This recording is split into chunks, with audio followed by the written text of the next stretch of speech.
Mini গার্ডেনে সবাইকে স্বাগত।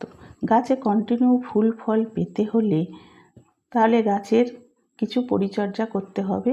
যেমন গাছে যদি কুঁড়ি আসে ছোট ছোট, সেই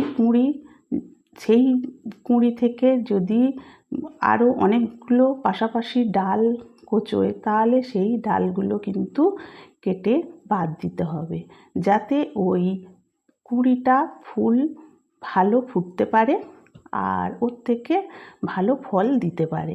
সেই জন্য অবাঞ্ছিত ডাল কেটে বাদ দিয়ে দিতে হবে, যাতে ভালো পুষ্টি পেয়ে গাছটা ভালো ফল দিতে পারে।